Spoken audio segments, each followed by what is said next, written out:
You're listening to the Heart of Giving podcast with Art Taylor, powered by bbbgive.org. Here we explore the motivations that form the basis of giving and service. We inspire generosity and celebrate the transformative effects that giving and service have on the human spirit and on community. The conversations featured on the podcast also uncover giving strategies that educate and provide tools to help listeners make impactful gifts of both their time and money. We hope you enjoy this episode. Welcome to the Heart of Giving podcast, powered by bbbgive.org. Give.org is the nation's standards-based charity evaluator, and it's your one-stop source for information on giving and reports on the most asked about charities. I'm Art Taylor. And today we're heading toward the end of Pride Month. And so I wanted to especially acknowledge and discuss an organization and an individual in that organization who works to assure that all of the friends and family that we have in the Florida, in this particular case, they work out of Florida,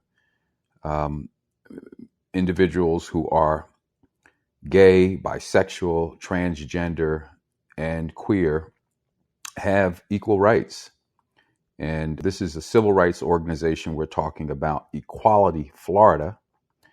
And I want to talk today with Brandon Wolf about the work going on there, the progress we've made, and the challenges still ahead. Brandon, welcome to the Heart of Giving podcast. Thank you. It's great to be here. Brandon, first, if I could, a little bit about you.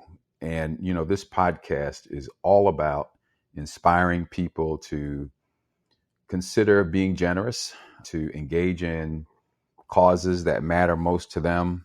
We try to use our guests as examples for others so that they might emulate and follow in your footsteps in a way that works for them. So what I'd like to know is, how did you get so connected to social good, and in this particular case, the Equality Florida organization? Well, I appreciate that. And thank you for your work to keep the focus on communities that desperately need our support, and at the same time to inspire people to be engaged in their communities.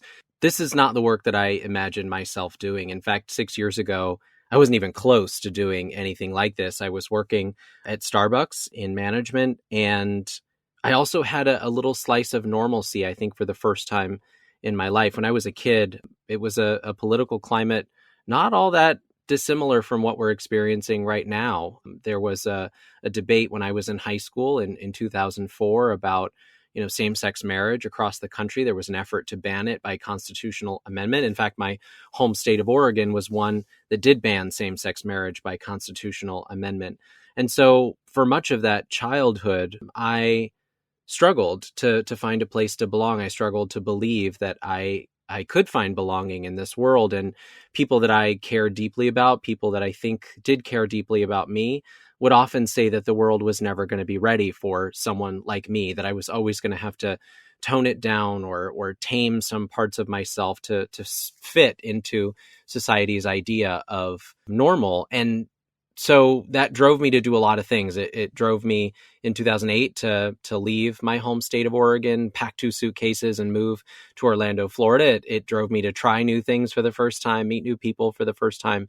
And in Florida, I did find that new community, that sense of belonging. I found a world that looked like me for the first time. I found a world that loved like me for the first time. I found belonging in safe spaces for LGBTQ people. I found belonging in chosen family. I met my best friend, Drew, in 2014, and he was among the first people I'd ever met that was out and proud as a queer person of color. And he really inspired me to fall in love with who I am and to understand that the world, while it may not have been ready in the beginning for someone like me, it was going to have to get ready because, the world desperately needed my authentic self. And So I say that I wasn't engaged really, with Equality Florida or in advocating for my community because I felt like when you had stolen this little sliver of normalcy that people told you the world was never going to be ready to offer someone like you just held on to it for dear life. That was adulthood. You ride that off into retirement. And then, 6 years ago in June on a summer evening, not a lot different from the ones we're having right now, I went to a safe space. I went to Pulse Nightclub with my best friends, Drew and his partner, Juan, and everything about it was normal. It was our usual spot. It was the same bartenders serving the same drinks we always ordered. It was the same space on the patio where we always stood and told, silly inside jokes. And then in an instant, the most normal night of my life and one of the safest places I knew became the extraordinary tragedy that folks have come to know Orlando for. In the early hours of June 12th of 2016, I was washing my hands at a bathroom sink when a gunman went through the front door of Pulse Nightclub and opened fire. He, by the time he was done, had fired over 110 rounds into the dark club. He murdered 49 mostly LGBTQ people of color. He shattered our safe space, and ultimately my best friends were two of those 49 victims. One died in an ambulance on the way to the hospital, and the other never made it off the dance floor. I was really, really lucky to survive that night, but it fundamentally changed the way that I see my obligation to be a part of this community. I got linked up with Equality Florida for the first time. They were going to bat for us to make sure we had the resources we needed. I wanted to pay it back. And so I began volunteering with them. And then in 2019, I just couldn't stand on the sideline anymore. I was watching this backlash grow against LGBTQ people. I was seeing people in need of support. And so I had a conversation with Nadine Smith, our executive director, and she brought me on full time. And now I get to do work that I'm really passionate about. I get to give back to a community that has given so much to me. And hopefully I get to fight for a world that my best friends would be proud to be a part of. Oh, my. We've had a lot of shows, Brandon, and I got to tell you, that story is just one of the hardest to swallow. It is personally difficult. I'll put it that way, and I know it must have been and still is a horror for you to have to remember and, as you just did, recount. So I want to acknowledge that and just say that I'll be thinking about you every time now that I think of Pride Month. Thank you. And we have these shootings pretty regularly in this country. That one was certainly one of the most heinous and frightening and difficult, as they all are, to process. Yeah. And so I want to hold that up and just say to you, I'm sorry for what happened to you, and particularly your friends and their families and all the others who were affected by that horrible situation. But you did something. You didn't simply retreat. You decided that this could be a signal for you to change your work and your career and to work on behalf of others so that this might never happen again and that people might see the community differently.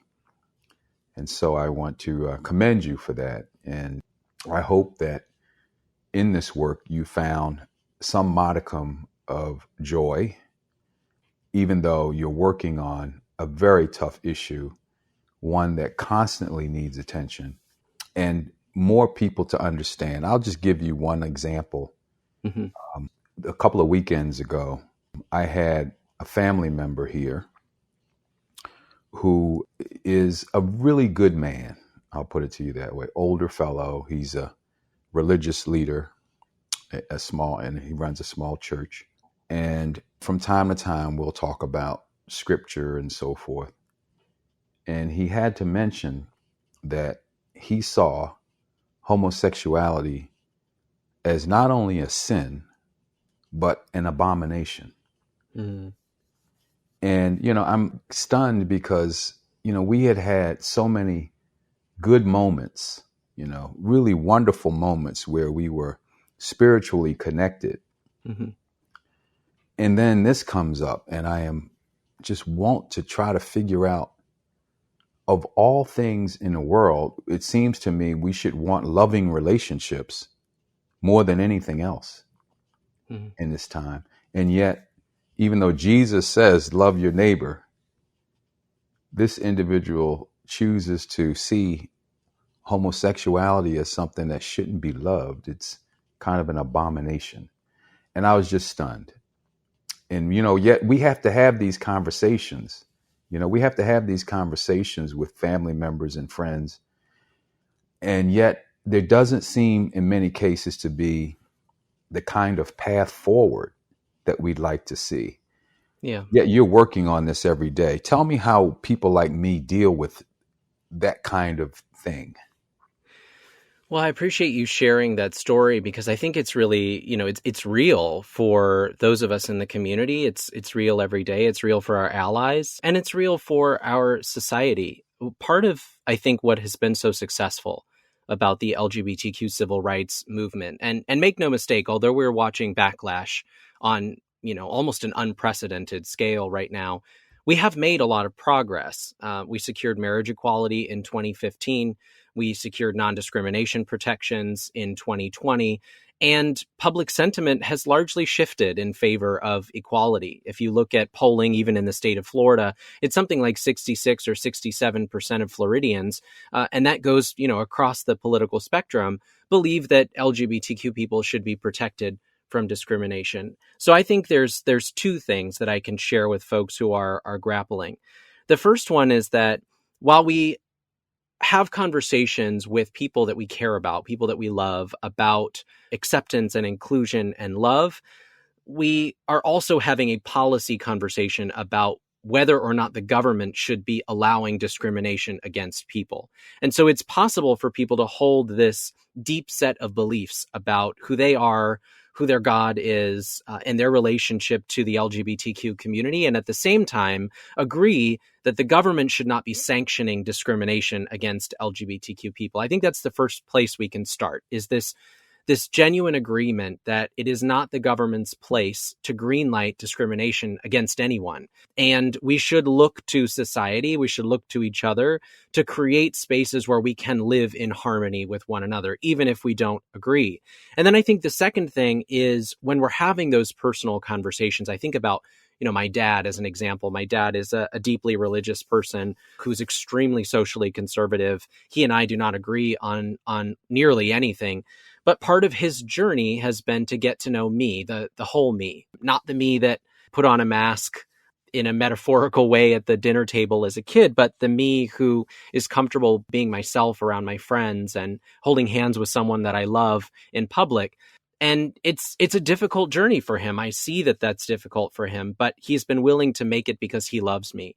And we have made a lot of progress together. So I say all of that because, first of all, I want to encourage people to continue to have those conversations. The moments that you engage in, that one that you just described, they may feel frustrating up front.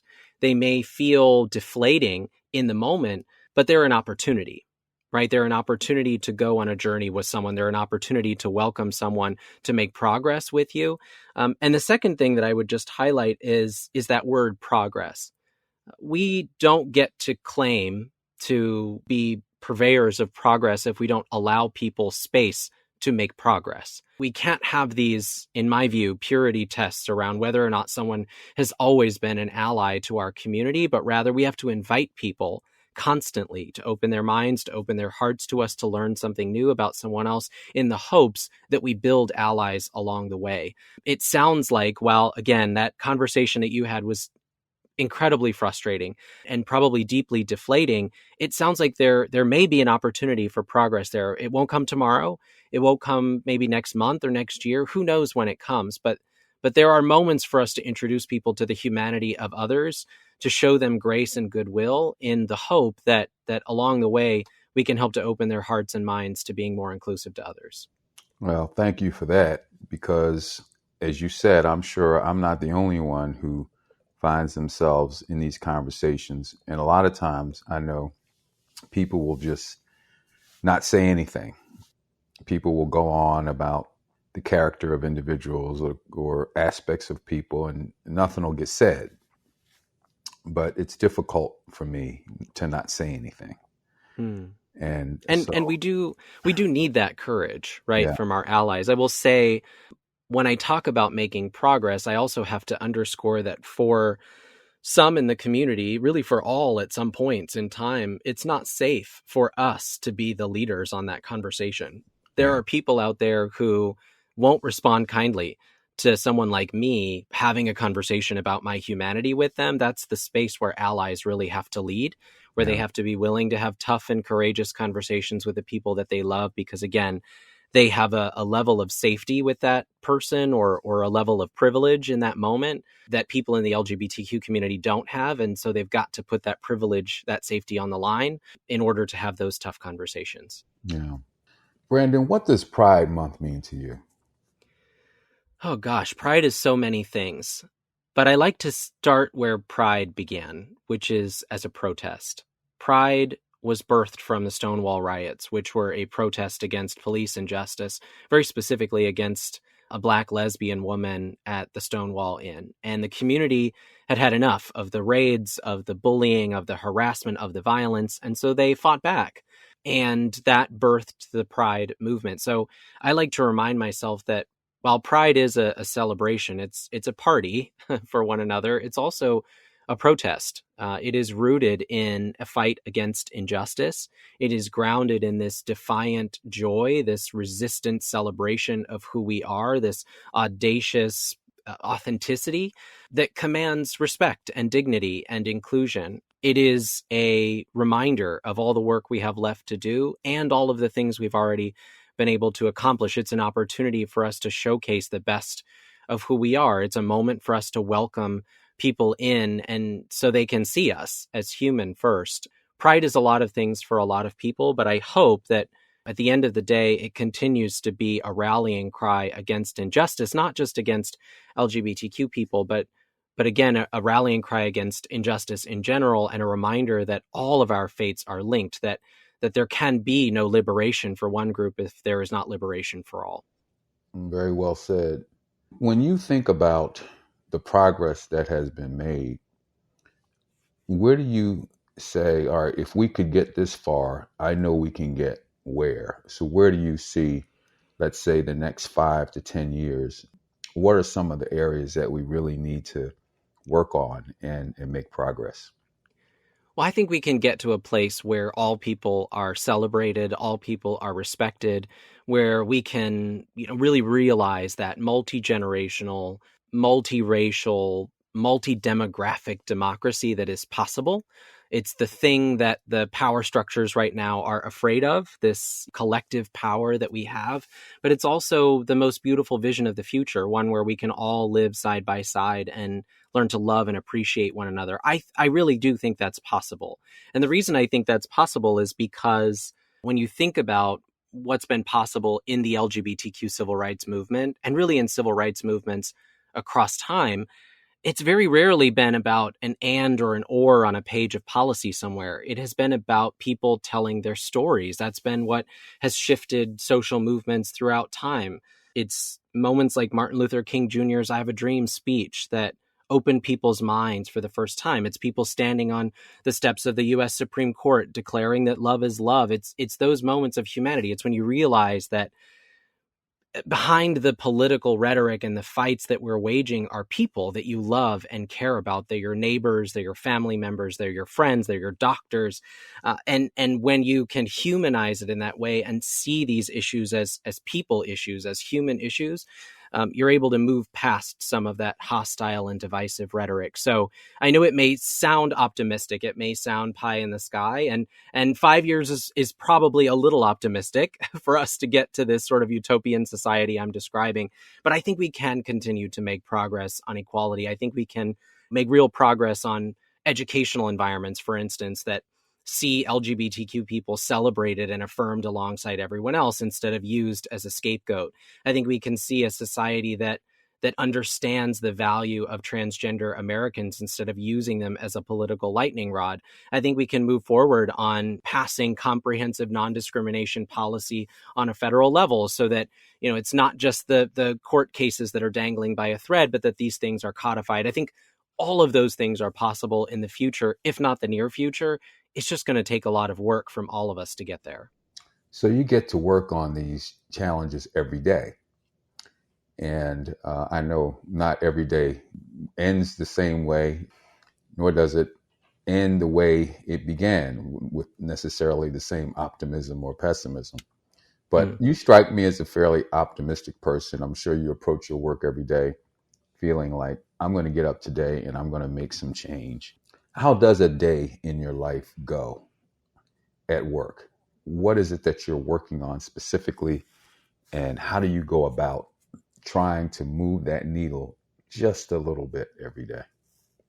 Yeah, it's, every day is different. Certainly days when the Supreme Court is releasing decisions are a 3 or 4 coffee in the morning day, whereas some other days might be a 1 coffee in the morning day. But people ask me all the time, what does being a press secretary really mean? What is your job every day? And I tell them that I have the distinct pleasure of lifting the stories of LGBTQ people and their allies. I have the distinct pleasure of helping to interface with the press, helping to create digital ad content, social media content, get videos recorded in the hopes that our stories are centered when we're at the table. Anytime something is impacting LGBTQ people, we want LGBTQ voices to be at the table, and we want them to be treated with dignity and respect at the same time. So an average day looks to me like intaking media requests, making sure they get to the right people with the right stories in time so that we can tell a really beautiful and rich picture of who we are. It's about,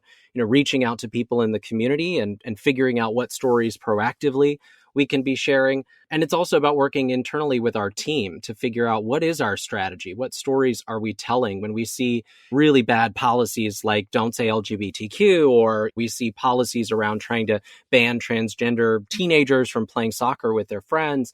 When we see these policies moving, part of our work and my work is to humanize them. It's to put a face behind the policy language. It's to combat misinformation and confirmation bias by showing the faces of people who will be directly impacted. And so a lot of my work is around strategy internally, talking with our team about lining things up just right. So if we've got an email going out to our supporters and we've got phone call that's an elections meeting of the mind, that we've got social media content that matches that. Or if we know there's a big moment, a showdown coming in the legislature, that we're gathering the right people to be able to be in the room to share their lived experiences, to put their words on the record, to then record a quick video for us so we can share it out with the world. My job is to help make sure that LGBTQ and allied stories are told in Florida, that they're told beyond our state's boundaries, and ultimately that every time LGBTQ people are at the table, or worse, on the menu, that our voices are being heard. Well, we've had a recent Supreme Court opinion handed down that has overturned Roe v. Wade. And I would suspect that members of your community are thinking about the challenges that may portend as a result of that. How have you all made that connection, and what concerns do you see potentially from it? Yeah, it's a great question. And, I want to start by acknowledging that the LGBTQ community is large. It's a big umbrella. And many people underneath that umbrella are directly impacted by reproductive freedom. There are lots of people who can get pregnant that identify as LGBTQ. And for that reason, I think it's important for us to sit with the understanding that the Dobbs v. Jackson decision, the decision that overturned Roe v. Wade, has a direct impact on LGBTQ people. I've been urging my colleagues and members of the community not to leap to, wow, we could be next, because we are right now. This attack on reproductive freedom, on sexual autonomy, is an attack on us too, is an attack on LGBTQ people. Equality Florida has been a pro-choice organization since its founding in 1997. And that's because we have firmly believed that the rights to sexual autonomy and reproductive freedom mean for everybody, not just one particular group of people, not just one person, but for everyone. And that includes people of LGBTQ identity as well. And then, of course, there are ripple effects from these things. The Dobbs v. Jackson case was not specifically about abortion access as much as it was about a right to privacy that is guaranteed in the Constitution and has been Supreme Court precedent for almost 50 years.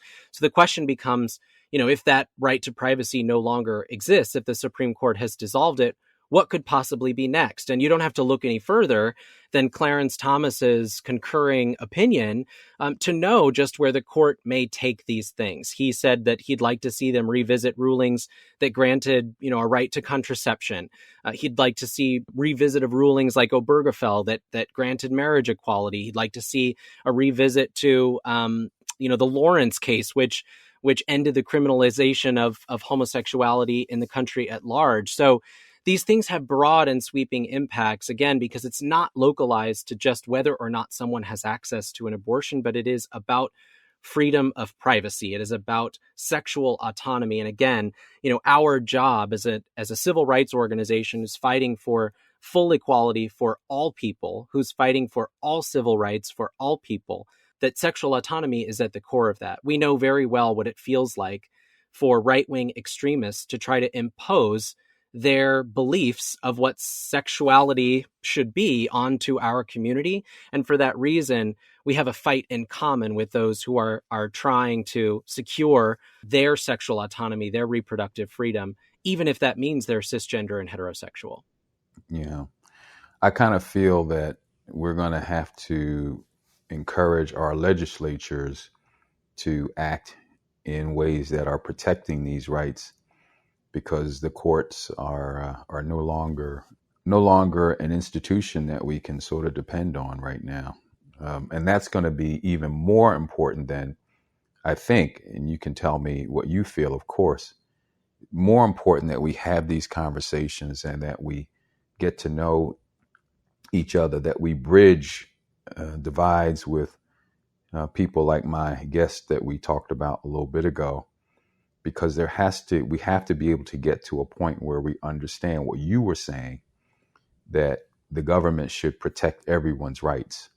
Mm-hmm. And that if that can't be done through the courts, then it will have to be done through legislation, which of course is even more difficult when people don't understand each other.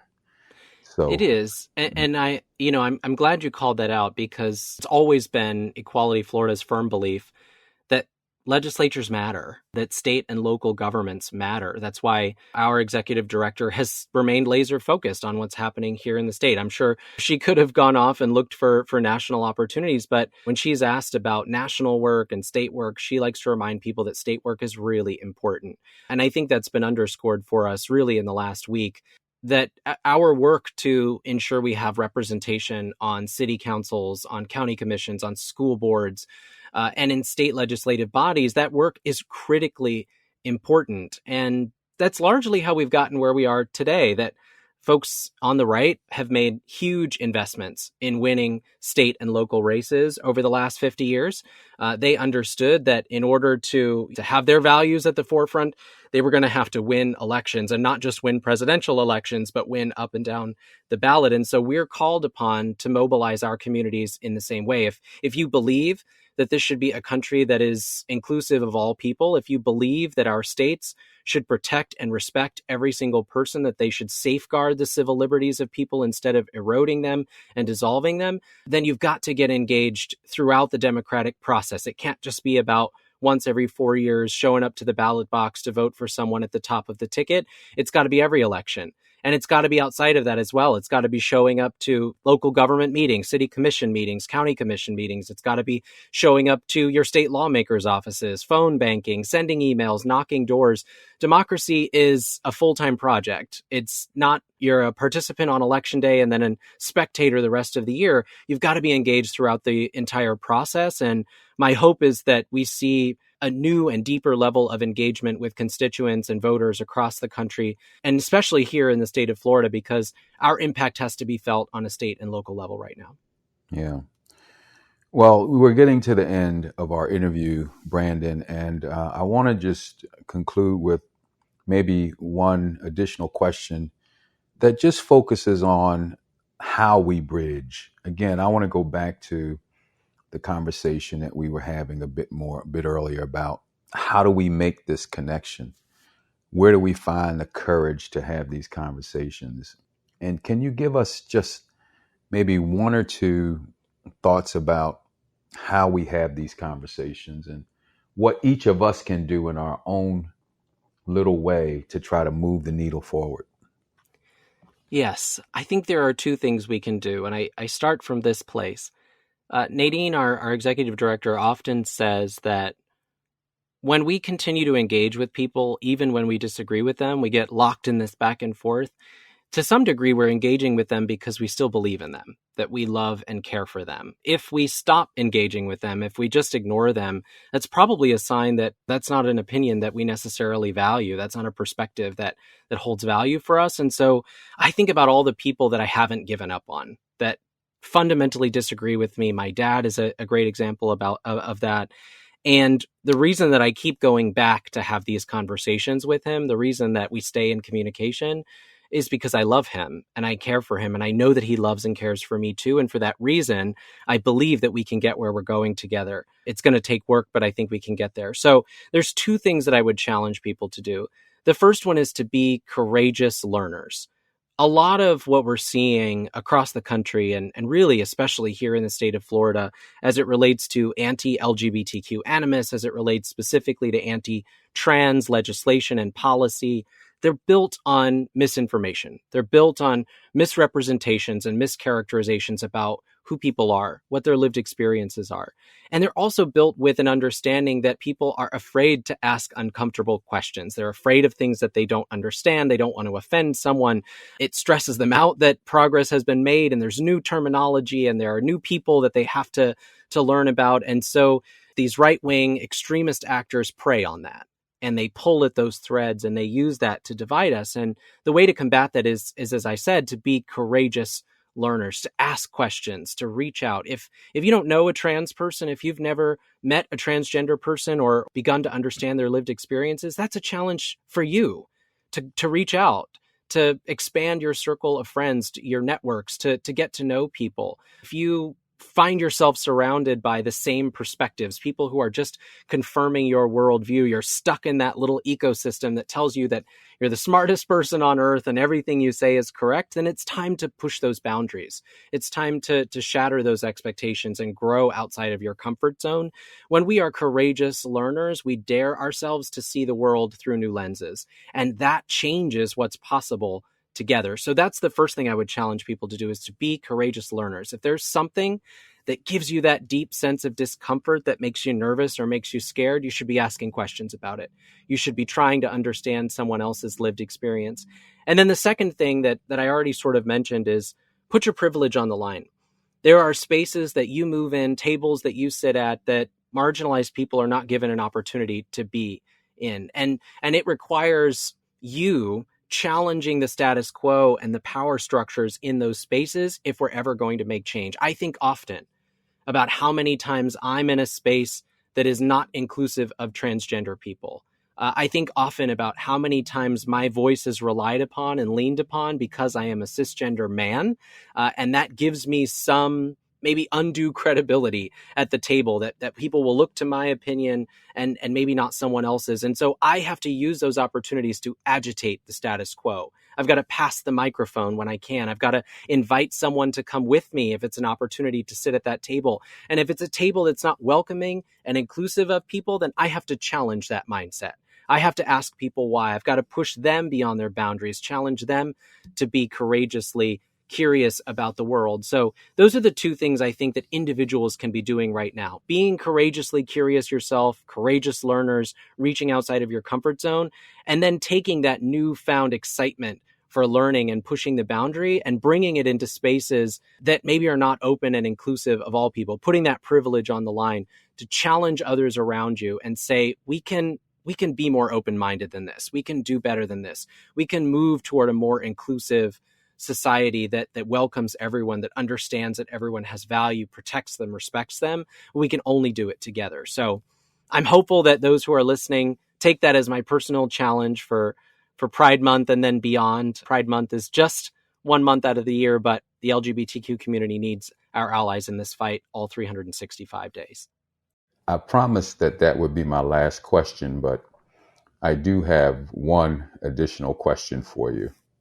And it is, there is a member of the LGBTQ community somewhere who is living, as we might say, a double life. Their orientation is what it is, but they're not living that way. They're not, quote, out, so to speak. And I can't imagine how difficult it must be to live that way. How do you encourage them? What do you say to them? Not, of course, everyone has to decide on their own terms and in their own times to live their best selves, as we might say, or to live who they are. But what do you say to a person right now who's living, I would say, with that misery? Oh, gosh. First and foremost, I just want to encourage people who maybe don't feel like it's safe yet to share that part of yourself with the world, that you have as much time as you need. Yeah. No one is rushing you.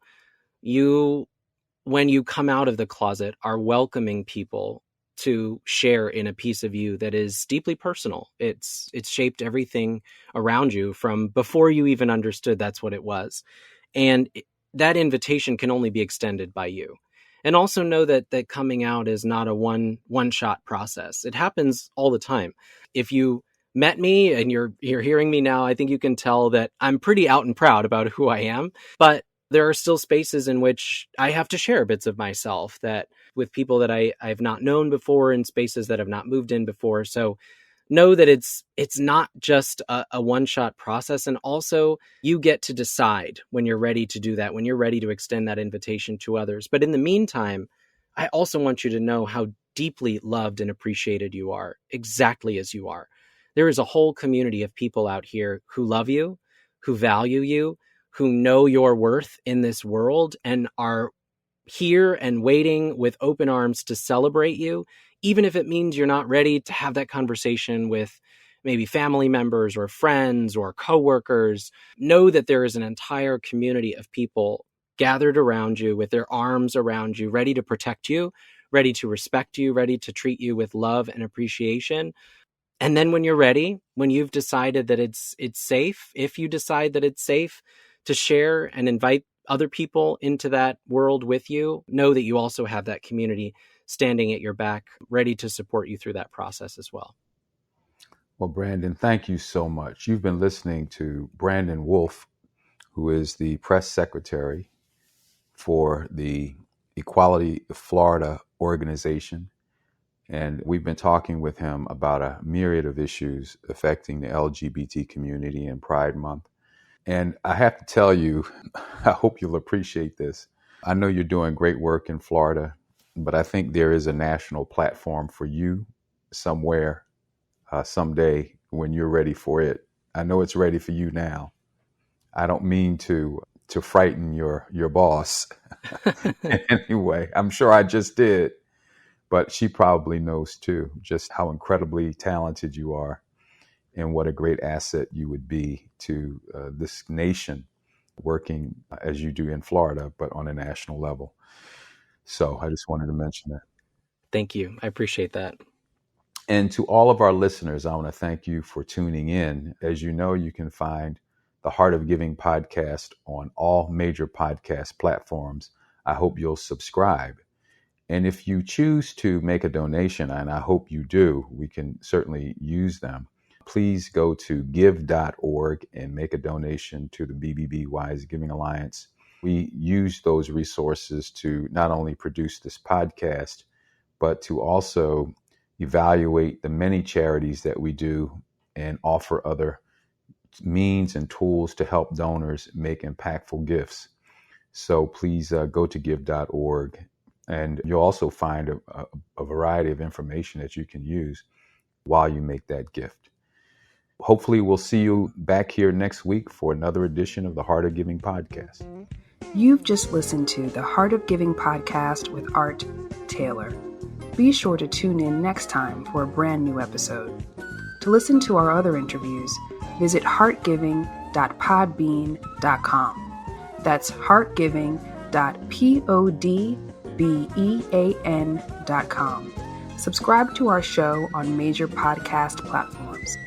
The thoughts and opinions expressed on this podcast are the views and opinions of the guests, not those of the BBB Wise Giving Alliance or program affiliates. This podcast is for information and educational purposes only and is copyrighted with all rights reserved. This podcast is protected by Podbean's terms of service.